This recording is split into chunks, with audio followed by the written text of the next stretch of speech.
राधे राधे दोस्तों। आज की कहानी है लिहाज इंसानों में होती है। खाना रखा है, ठूस लो। टेबल पर थाली पटकते हुए रेखा बोली तो उसके जेठ धीरे से बोले, रेखा, मैं तुम्हारे पति का बड़ा भाई हूँ, इतना तो लिहाज करो। जानती हूँ, लेकिन लिहाज करने वाला काम किए होते तो ज़रूर आपका आदर करती, मगर आप तो। आंखें दिखाते हुए रेखा ने बिस्तर पर पड़े 60 वर्षीय आनंद बाबू को देखा और मुंह फेरकर कमरे से बाहर निकल आई। इसी ज़माने में आनंद बाबू का बहुत सम्मान होता था। किशोरावस्था में ही माँ बाप का साया सर से उठ जाने के बाद उन्होंने पिता के खेती के काम को संभाला। तब उसका छोटा भाई अरुण पढ़ाई कर रहा था। उनकी पत्नी मालती भी एक गृहिणी थी। इतना सब कुछ होने के बाद भगवान ने उन्हें संतान सुख से वंचित कर दिया।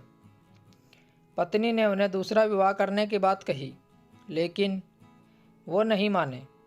अरुण ने शहर जाकर डिग्री हासिल की और वापस आकर अपने भाई के साथ खेती का काम संभालने लगे। मालती ने अपने परिचित की सुशील कन्या रेखा से उसका विवाह करवा दिया। साल भर बाद रेखा ने एक बेटे को जन्म दिया। मालती ही बच्चे की देखभाल करती थी, उसे नहलाती धुलाती और उसके साथ खेलती। कुछ समय बाद मालती बीमारी की चपेट में आ गई, जिसके कारण उसकी कुछ महीनों बाद ही मौत हो गई। पत्नी के शव से लिपट कर आनंद बाबू बहुत रोए। पत्नी का दुख भुलाने के लिए वो अधिकांश समय खेत पर ही बिताने लगे।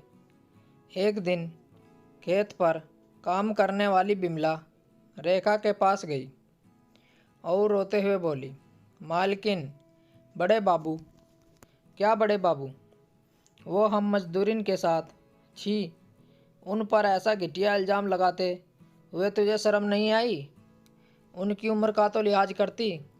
जाओ अपना काम करो। रेखा ने उसे डांट दिया।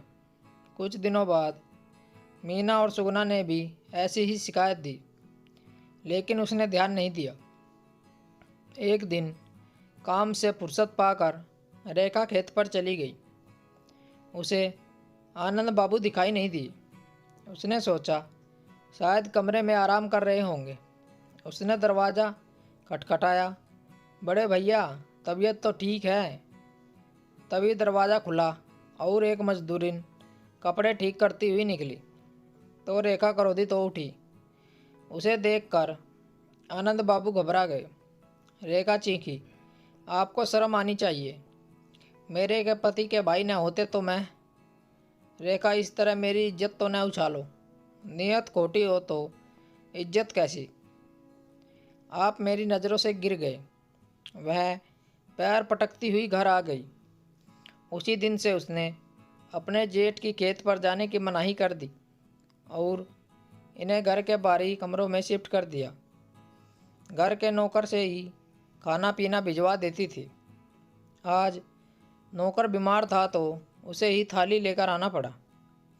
एक दिन अरुण खेत में जा रहा था तो आनंद बाबू ने विनती की, छोटे, मुझे भी ले चल। अरुण कुछ न ही बोला। आनंद बाबू को खेत में देखकर सब मजदूरों ने घृणा से मुंह मोड़ लिया। उन्हें समझ आ गया था कि एक बार आंख से गिर जाने पर फिर कभी नहीं उठ सकते। अब वो अकेले अपने कमरे में पड़े रहते थे। स्टोरी को लेकर आपकी क्या राय है? नीचे कमेंट करके हमें बताएं। ऐसी ही और बेहतरीन कहानियाँ सुनने के लिए हमारे चैनल रोचक कहानी वॉइस को ज़रूर सब्सक्राइब करें। मिलते हैं आपसे एक और नई कहानी के साथ। तब तक जुड़े रहिए हमारे चैनल के साथ। कहानी सुनने के लिए आप लोगों का बहुत बहुत धन्यवाद। राम राम दोस्तों।